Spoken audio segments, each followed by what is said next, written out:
ناظرین،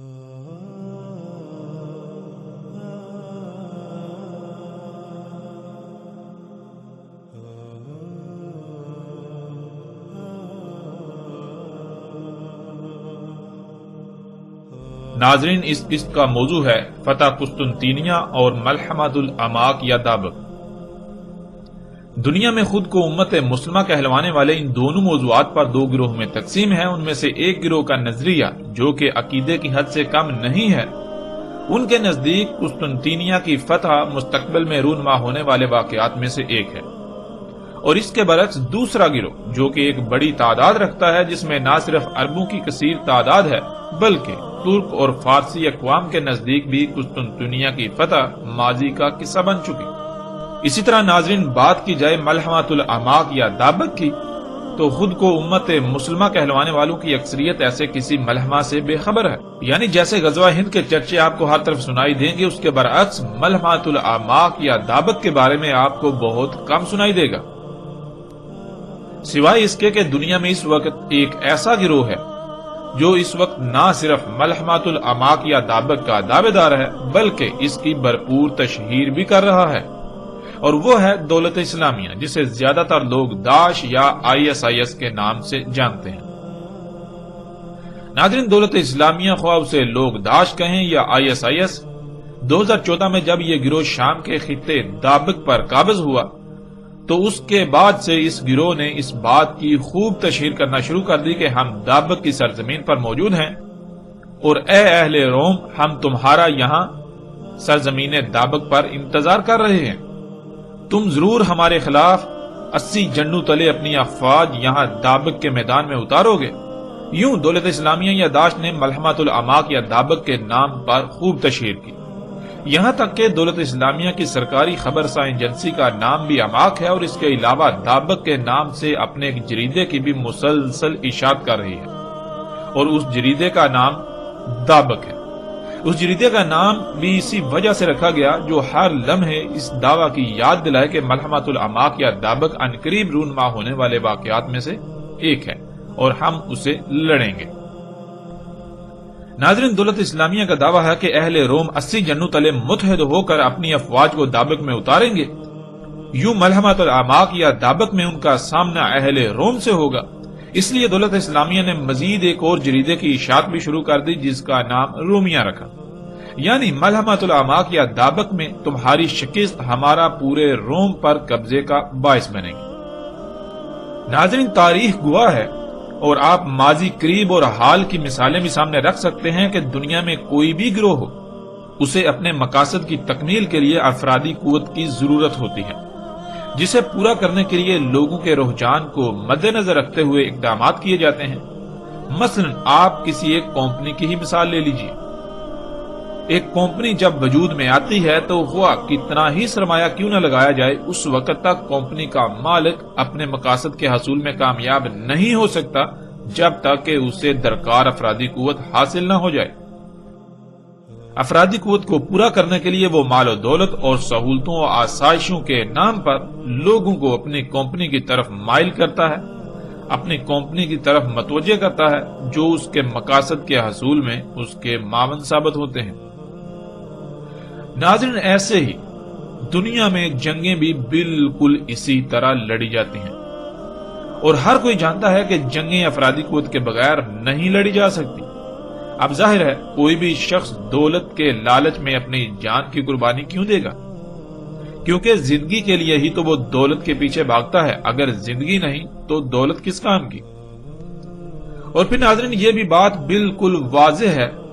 کہ جنگوں کے لیے افرادی قوت بھی ناگزیر ہے، اس کے بغیر جنگیں نہیں لڑی جا سکتی۔ لیکن سوال یہ پیدا ہوتا ہے کہ کیسے افرادی قوت حاصل کی جائے، لوگوں کو کیسے جنگ کے لیے اکٹھا کیا جائے، لوگوں کو کس طرح میدان جنگ میں اتارا جائے، جس کے لیے پھر ناظرین دنیا میں مختلف نظریات کا استعمال کیا جاتا ہے۔ دنیا میں جنگوں کے پیچھے صرف ایک ہی طبقہ موجود ہوتا ہے، وہ طبقہ جو یہ سمجھتا ہے کہ دنیا پر حکمرانی کا حق صرف اور صرف اسی کا ہے۔ اس طبقے کی تعداد ناظرین بہت کم ہوتی ہے، اتنی کم یہاں تک کہ انگلیوں پر گنی جا سکتی ہے۔ اللہ سبحانہ و تعالیٰ نے ہر شے سے اس کا جوڑا خلق کیا، جیسے ہر شے کے دو پہلو ہوتے ہیں، ایک منفی اور دوسرا مثبت، بالکل اسی طرح اس طبقے میں بھی جوڑا ہوتا ہے۔ ایک ان لوگوں پر مشتمل ہوتا ہے جو یہ سمجھتے ہیں کہ دنیا پر حکمرانی کا حق ان کا ہے، لیکن وہ اس کے اہل نہیں ہوتے۔ وہ دنیا پر حکمرانی صرف اور صرف اس لیے چاہتے ہیں تاکہ وہ اپنی خواہشات کو پورا کر سکیں، وہ اپنے مذموم مقاصد کو پورا کر سکیں۔ ان کا خاص ایجنڈا یا نظریہ ہوتا ہے جسے وہ دوسروں پر زبردستی مسلط کرنا چاہتے ہیں۔ انہیں کسی دوسرے یا کسی دوسری مخلوق کی کوئی پرواہ نہیں ہوتی، خواہ ان کے ان اقدامات سے پوری دنیا تباہ ہو جائے، تمام مخلوقات کو تکالیف کا سامنا کرنا پڑے، تباہیوں کا سامنا کرنا پڑے، انہیں اس کی کوئی پرواہ نہیں ہوتی سوائے اس کے کہ وہ اپنے مذموم مقاصد کو پورا کریں۔ اور ناظرین، دوسرا طبقہ جو حقیقتاً اس ذمہ داری کا اہل ہوتا ہے، اس کا دنیا پر حکمرانی کا مقصد صرف اور صرف یہی ہوتا ہے کہ دنیا میں تمام مخلوقات اپنے اپنے مقام پر رہتے ہوئے اپنی اپنی ذمہ داری پوری کریں، یعنی فطرت میں چھیڑ چھاڑ نہ کی جائے۔ فطرت نے جس شے کا جس مخلوق کا جو مقام طے کر دیا، ہر مخلوق کو اس کے مقام پر ہی رہنے دیا جائے۔ اگر کوئی کسی مخلوق کو اس کے مقام سے ہٹاتا ہے تو اس کو روکا جائے۔ یوں پورے کا پورا نظام ٹھیک رہے گا، دنیا کی کسی ایک بھی مخلوق کو کسی نقصان کا سامنا نہیں کرنا پڑے گا، اور پوری دنیا کسی بھی قسم کے فساد سے پاک رہے گی، کسی قسم کی بھی تباہی سے پاک رہے گی، محفوظ رہے گی۔ لیکن تاریخ میں اہل حق طبقہ کئی بار ناپید ہوا اور ہوتا ہے۔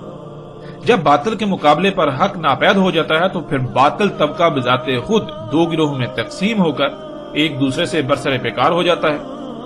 ناظرین، انسانی تاریخ میں جنگوں کی ابتدا سے لے کر اب تک یہی ایک طبقہ تمام کی تمام جنگوں کے پیچھے تھا اور انتہا تک رہے گا۔ تاریخ میں جب بھی یہ دونوں طبقے جنگ کی صورت میں آمنے سامنے آئے تو دونوں طرف سے ہی جنگ کے لیے افرادی قوت کو پورا کرنے کے لیے مختلف عقائد و نظریات کا سہارا لیا جاتا رہا اور سہارا لیا جاتا ہے۔ اور پھر ناظرین، مذہب سے بڑھ کر دنیا میں ایسے کوئی عقائد نہیں جن پر قوموں کی سطح تک لوگ جان دینے کو بھی تیار ہو جائیں۔ اس لیے جنگوں کے پیچھے موجود طبقے کے لیے اپنے مقاصد کے حصول کے لیے جنگوں میں افرادی قوت کو پورا کرنے کے لیے مذہب سے بڑا نہ کوئی ہتھیار تھا، نہ ہے اور نہ ہی ہو سکتا ہے۔ دنیا پر حکمرانی کا اہل ہونے کا دعوے دار طبقہ جو کہ دو گروہوں میں منقسم ہے، ان میں ایک باطل اور دوسرا حق ہوتا ہے۔ ناظرین، یہ باطل طبقہ ماضی میں عیسائیت کے نام پر عیسائی دنیا کو اپنے مذموم مقاصد کے حصول کے لیے جنگوں میں جونکتا رہا،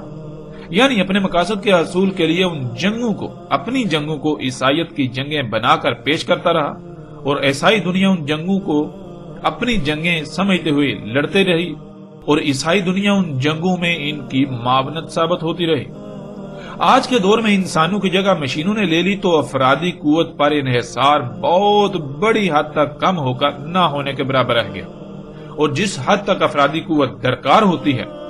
اس کے لیے آج بھی یہ طبقہ مختلف مذاہب کے لوگوں کو استعمال کرتا ہے، اپنی جنگ کو ان کے مذہب کی جنگ بنا دکھا کر ان پر مسلط کر دیتا ہے۔ یوں اس طبقے کو اپنی مشینوں کو آپریٹ کرنے کے لیے جتنی افرادی قوت درکار ہوتی ہے وہ میسر ہو جاتی ہے۔ ناظرین، اس کی مثالیں بھی ماضی قریب اور حال میں آپ کو کثرت کے ساتھ نظر آئیں گی، خواہ وہ افغانستان میں روس کے خلاف جنگ ہو۔ کون نہیں جانتا کہ افغانستان میں روس کے خلاف ہونے والی جنگ اصل میں امریکہ اور روس کی جنگ تھی، جسے امریکہ نے اسلام کی جنگ بنا دکھا کر مسلمانوں پر مسلط کر دیا۔ امریکہ نے اربوں بالخصوص سعودی عرب اور پاکستان کی معاونت سے نہ صرف مسلمانوں کے ذریعے اس جنگ کو لڑا، بلکہ اس جنگ میں جیت کی صورت میں امریکہ دنیا پر واحد سپر پاور کے طور پر سامنے آیا اور پوری دنیا پر اپنا ایجنڈا سرمایہ دارانہ نظام مسلط کر دیا، جس سے امیر امیر تر اور غریب غریب تر ہو کر دنیا میں انسان دو طبقوں میں تقسیم ہو گئے، ایک طبقہ مالک اور دوسرا طبقہ غلاموں سے بھی بدتر زندگی گزارنے پر مجبور ہو گیا۔ اس کے علاوہ اس سرمایہ دارانہ نظام کی وجہ سے پوری دنیا طرح طرح کی تباہیوں کا شکار ہو چکی ہے۔ ناظرین، ماضی میں ہونے والی جتنی بھی جنگیں ہیں، وہ ہوں افغانستان میں روس کے خلاف لڑی جانے والی جنگ ہو یا پھر اس وقت پوری دنیا میں جتنی بھی جنگیں ہو رہی ہیں، ان کے پیچھے وہی ایک طبقہ موجود تھا، ہے اور جنگوں کی انتہا تک رہے گا۔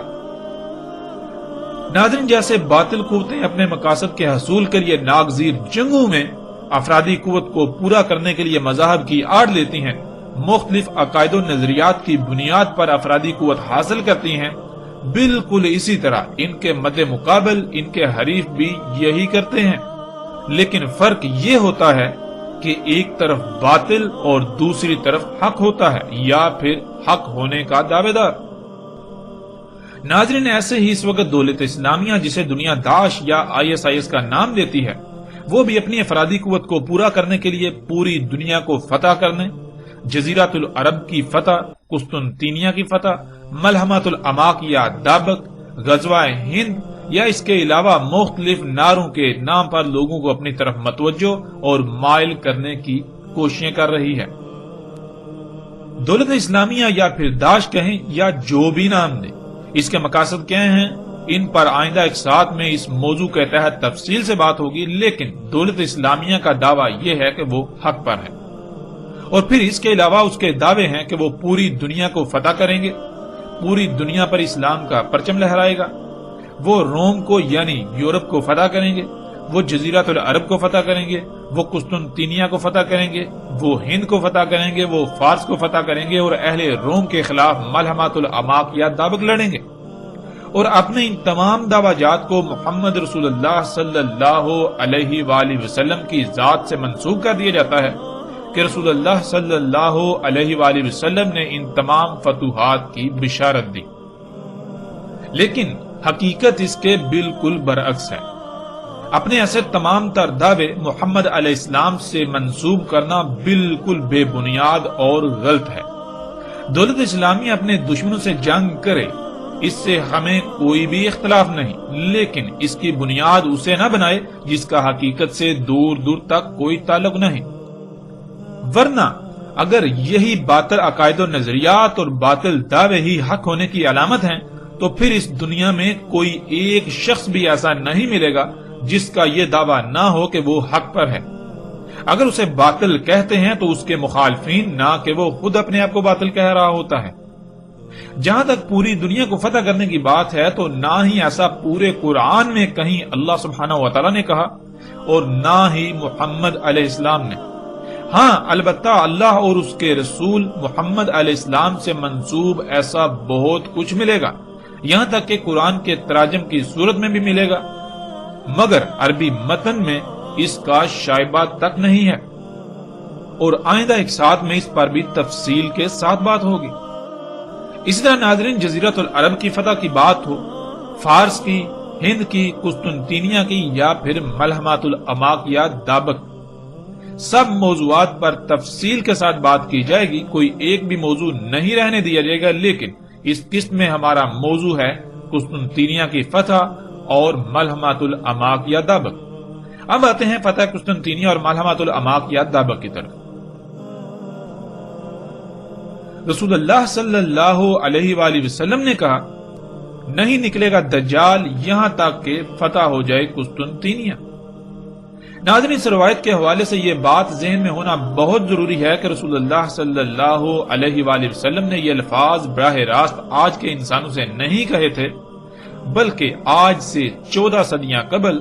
رسول اللہ صلی اللہ علیہ وآلہ وسلم نے اپنے اصحاب کو اور اس وقت کے لوگوں کو کہے تھے کہ دجال اس وقت تک نہیں نکلے گا جب تک کہ قسطنطینیہ فتح نہ ہو جائے، یعنی وہ دجال جو قرب قیامت الساعۃ ظاہر ہونا ہے وہ اس وقت تک نہیں نکلنے والا جب تک کہ قسطنطینیہ فتح نہیں ہو جاتا۔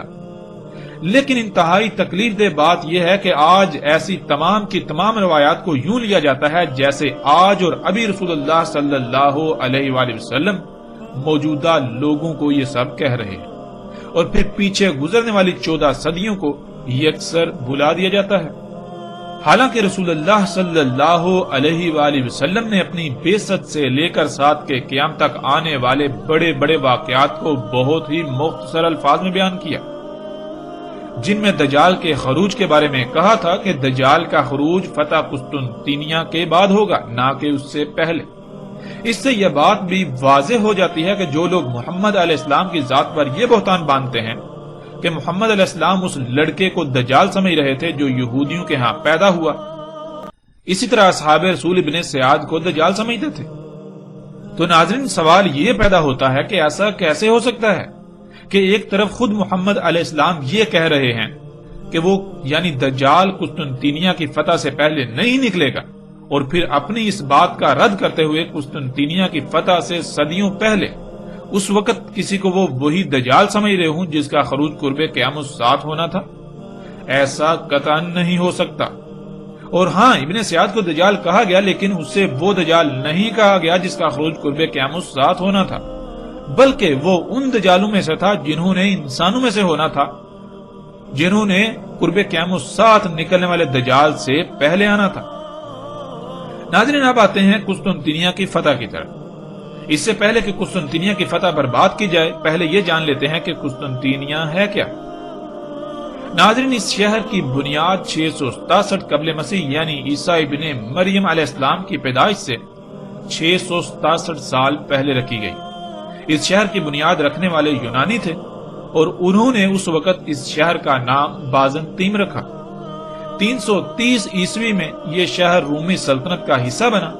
اور اس وقت کے رومی بادشاہ نے اس شہر کی توسیع کا منصوبہ بنایا۔ یوں اس شہر کی توسیع کے ساتھ ساتھ اس کا نام بھی بدل کر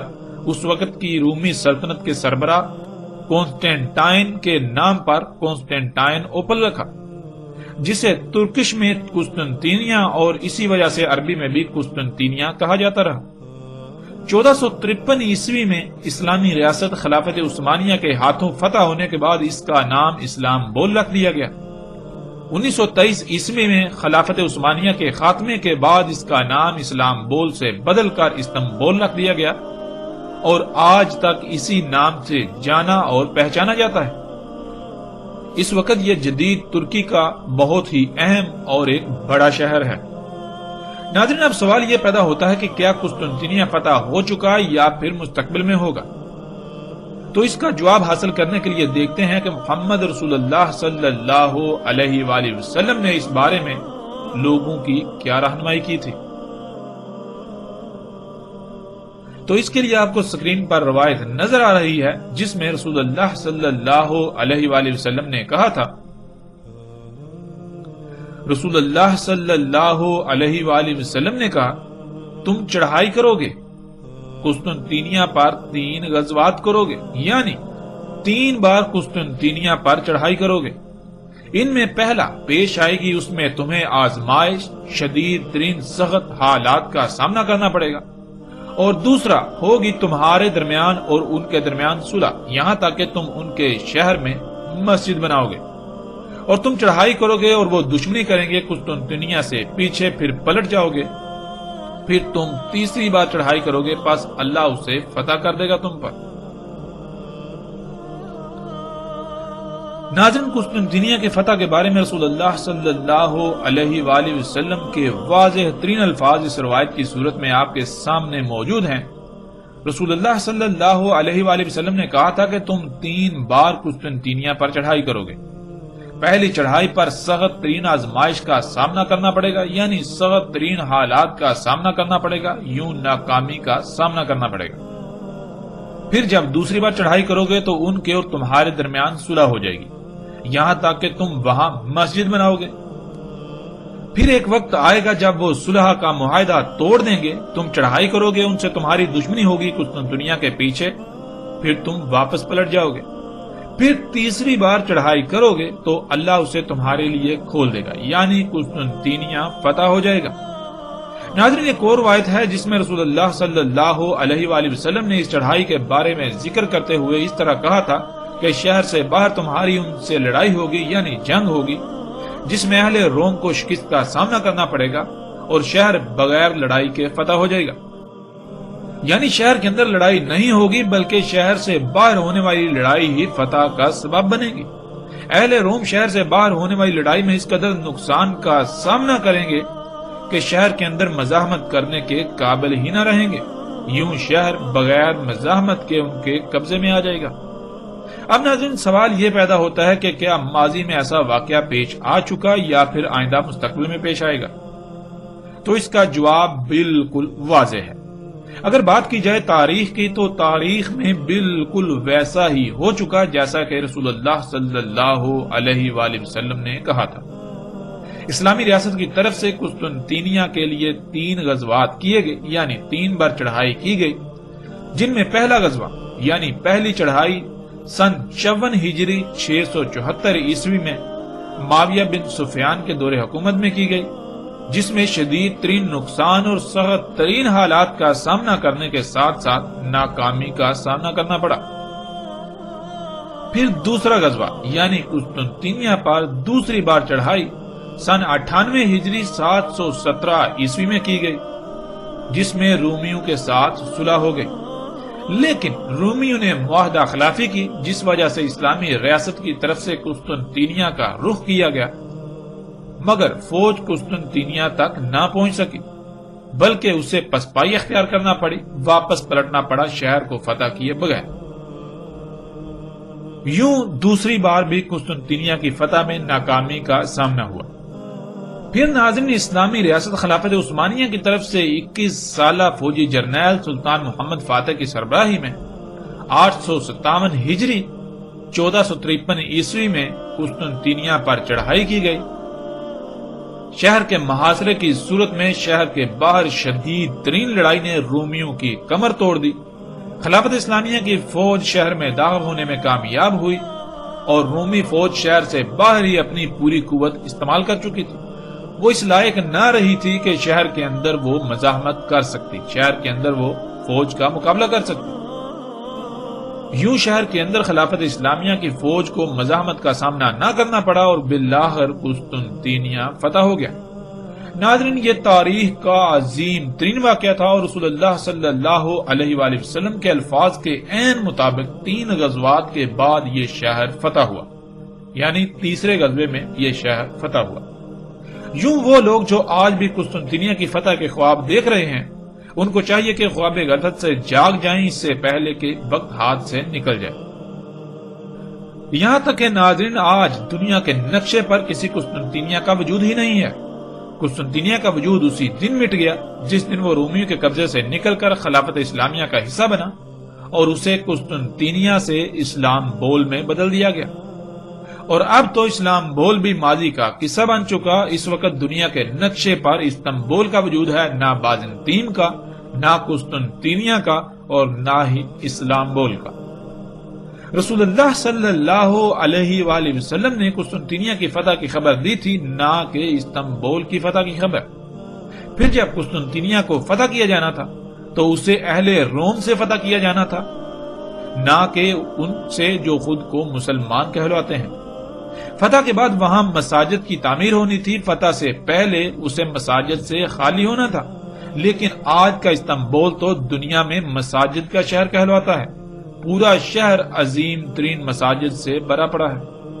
ناظرین دولت اسلامیہ جسے داعش کا نام دیا جاتا ہے یا پھر ISIS کا نام دیا جاتا ہے، اس کا دعویٰ ہے کہ وہ قسطنطینیہ کو فتح کریں گے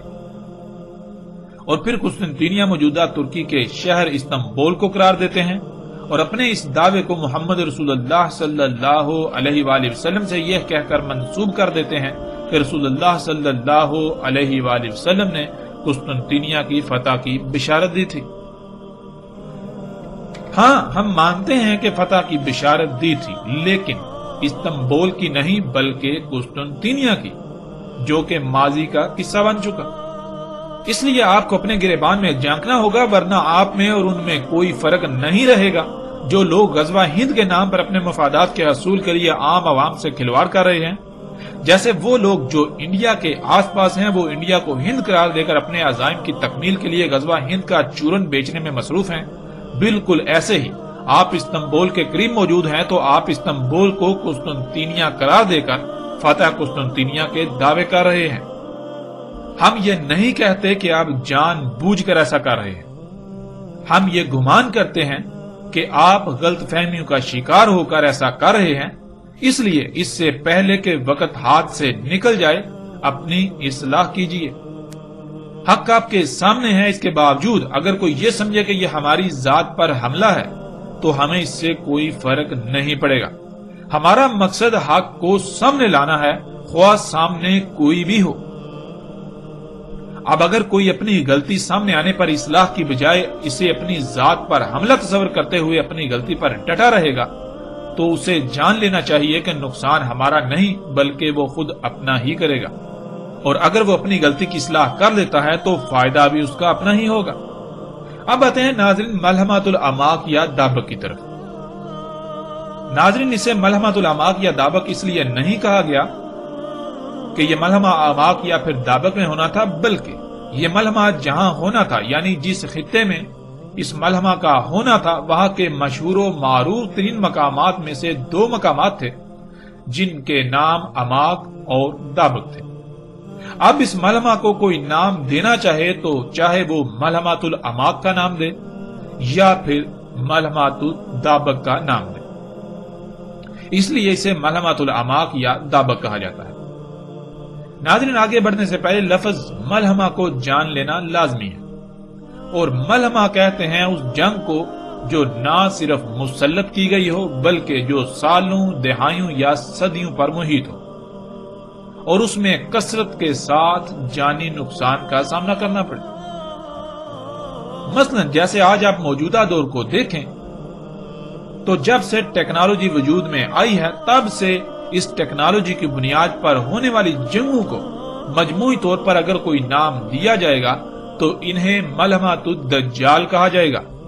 اس لیے کیونکہ دجال ٹیکنالوجی ہے۔ اب آتے ہیں ملحمۃ الاماق یا دابق کی طرف۔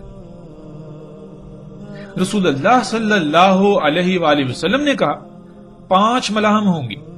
ہو چکی ان میں سے 2 اور 3 باقی ہیں، بس ان میں پہلی ملحمۃ الترک جزیرہ سے اور ملحمۃ الاماق اور ملحمۃ الدجال، اس کے بعد کوئی ملحمہ نہیں۔ ناظرین اس روایت میں بالکل صراحت کے ساتھ رسول اللہ صلی اللہ علیہ وآلہ وسلم کے الفاظ موجود ہیں کہ ملحمۃ الاماق ملحمۃ الدجال سے پہلے ہوگی، کیونکہ جب ملحمۃ الدجال کے بعد کوئی ملحمہ نہیں ہے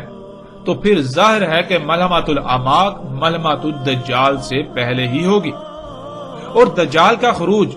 قسطنطنیہ کی فتح کے بعد ہونا ہے، تو اس سے یہ بات بھی بالکل کھل کر واضح ہو جاتی ہے کہ ملحمۃ الاماق یا دابق فتح قسطنطنیہ سے پہلے ہونی تھی، نہ کہ اس کے بعد۔ پیچھے ہم یہ بات جان چکے ہیں کہ قسطنطنیہ کی فتح تو ماضی کا قصہ بن چکا، تو پھر بلا شک و شبہ ملحمۃ الاماق یا دابق بھی ماضی کا قصہ بن چکی۔ اب کوئی ملحمۃ الاماق یا دابق نہیں ہونے والی، یعنی ظاہر ہے جب ملحمۃ الاماق یا دابق ملحمۃ الدجال سے پہلے ہونی تھی، ملحمۃ الدجال کے بعد کوئی ملحمہ نہیں، اور دجال کا خروج ہونا تھا قسطنطنیہ کی فتح کے بعد، تو اس سے بالکل واضح ہو جاتا ہے کہ پھر ملحمۃ الاماق یا دابق فتح قسطنطنیہ سے پہلے ہونی تھی۔ ناظرین اس کے علاوہ بھی کئی روایات میں یہ بات بالکل صراحت کے ساتھ موجود ہے کہ ملحمۃ الاماق یا دابق قسطنطنیہ کی فتح سے پہلے ہے، نہ کہ اس کے بعد، جیسا کہ آپ اس روایت میں دیکھ سکتے ہیں۔ رسول اللہ صلی اللہ علیہ وآلہ وسلم نے کہا نہیں قائم ہوگی ساتھ حتیٰ کہ رومی اتریں گے اماق یا دابق سے، اس یوم زمین والوں میں جو سب سے خیر ہوں گے ان پر مشتمل فوج مدینہ سے ان کی طرف نکلے گی، بس جب صفیں باندھیں گے تب رومی کہیں گے ہمارے اور ان کے درمیان سے ہٹ جاؤ جنہوں نے ہمارے لوگوں کو جنگی قیدی بنایا، غلام بنائے،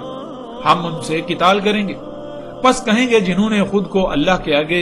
سرخم تسلیم کر دیا ہوگا نہیں، اللہ کی قسم ہم تمہارے اور اپنے بھائیوں کے درمیان سے نہیں ہٹیں گے۔ پس لڑائی ہوگی، 1/3 حصہ بھاگ جائے گا، نہیں پلٹے گا اللہ ان پر کبھی بھی، یعنی مغضوب لعنت زدہ قرار دیے جائیں گے۔ 1/3 قتل ہو جائیں گے، وہ اللہ کے ہاں سب سے افضل شہداء ہوں گے،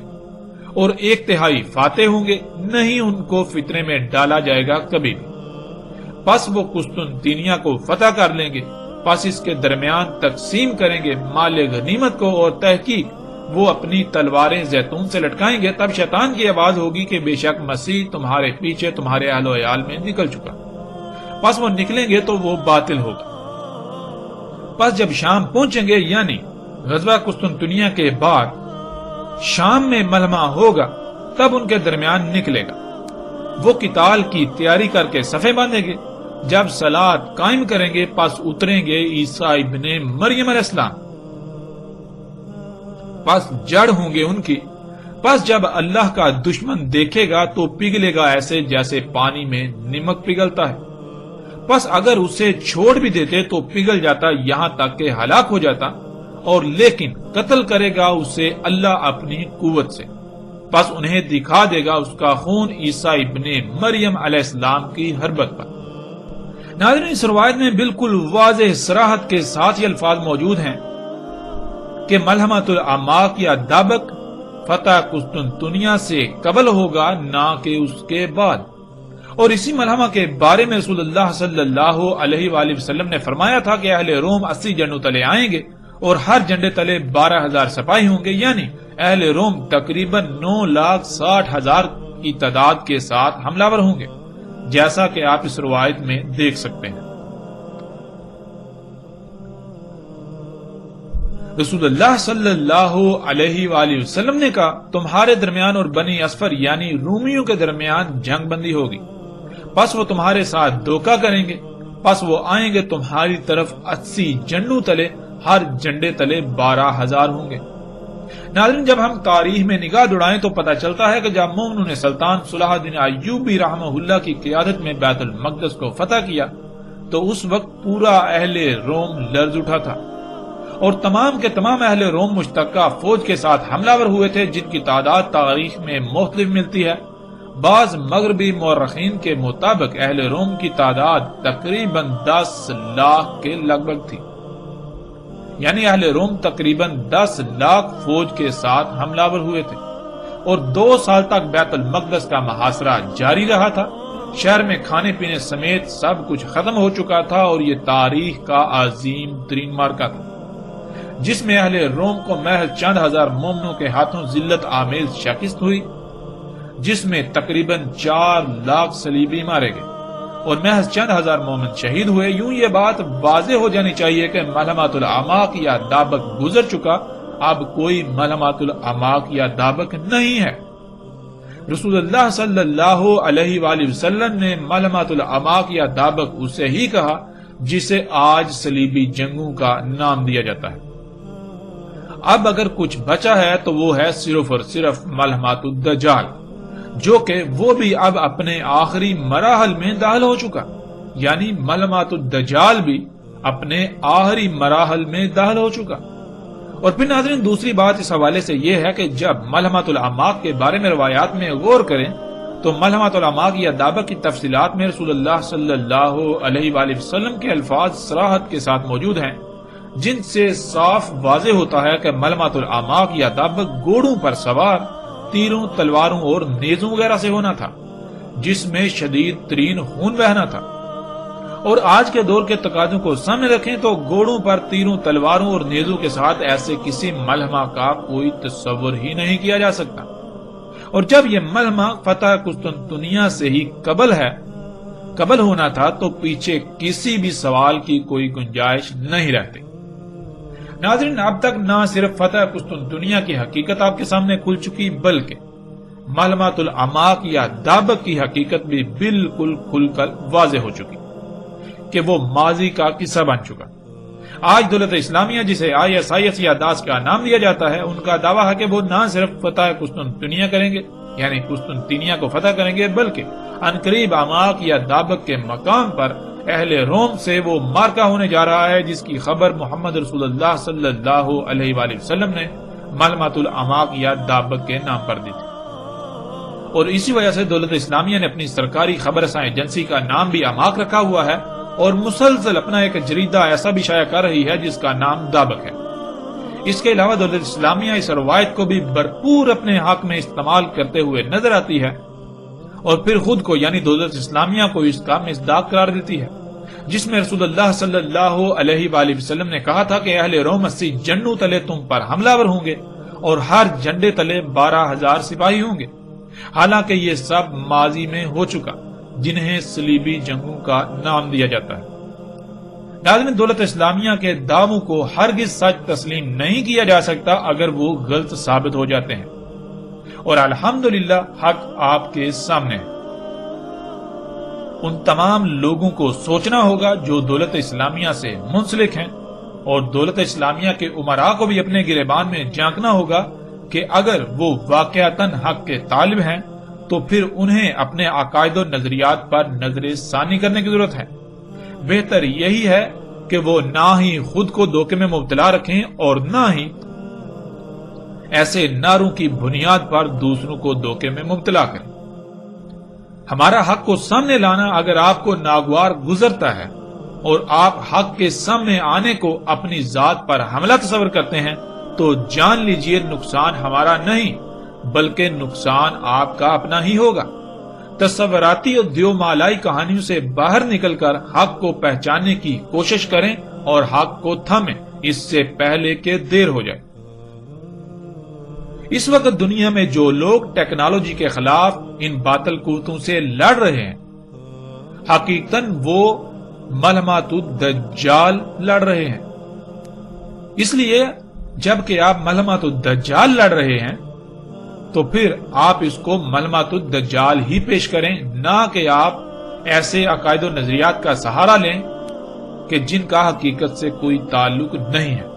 آپ کے نعروں اور دعووں کی بنیاد پر اللہ سبحانہ و تعالیٰ اپنا قانون بدلنے والا نہیں ہے۔ آپ دنیا والوں کو تو دھوکہ دینے میں کامیاب ہو سکتے ہیں لیکن اللہ سبحانہ و تعالیٰ کو نہیں۔ جان لیجئے اب تو مغرب ہونے کو ہے اور آپ فجر کے قیام کے دعوے دار ہیں، بھلا ایسا کیسے ہو سکتا ہے؟ آخر میں ایک بار پھر یہ بات واضح کرتے چلیں کہ ہمارا مقصد صرف اور صرف حق کو سامنے لانا ہے۔ اب کون اس کی زد میں آتا ہے اس سے ہمیں کوئی کسی قسم کی پرواہ نہیں ہے۔